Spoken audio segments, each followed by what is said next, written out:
Seeking investments to boost the economy, Finance Minister Arun Jaitley promised a non-adversarial tax regime as well as competitive labour laws to achieve double-digit growth rate.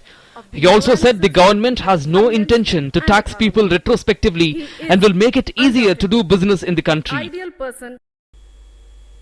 Our taxation policy has to be non-adversarial. And it is for this reason that at the very outset when the government took over, I had clarified that the present government doesn't intend either to tax people retrospectively or unless a particular process of careful due diligence is followed, to act on existing legislations which had provided for a retrospective legislation. We've kept that word. There is also a need to relook at the Prevention of Corruption Act to ensure expeditious and honest decision making. A large part of the agency's investigations were always intended to be around our corruption laws.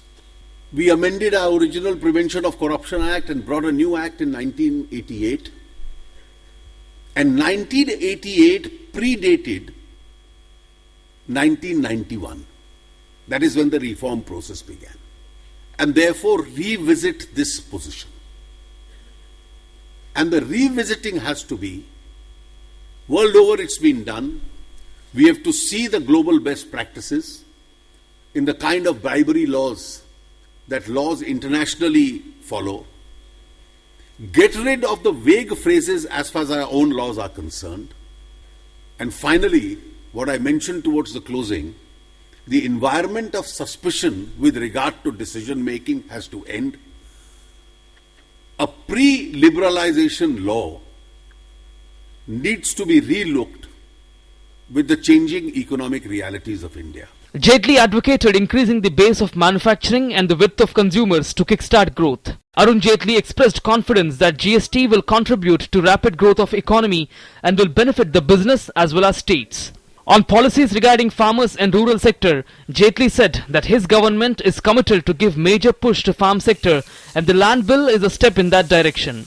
Finance Minister gave a roadmap of economic development being followed by his government and he seemed confident that the initiatives taken by the centre will firmly establish India in the world economic map. Business Desk, DD News.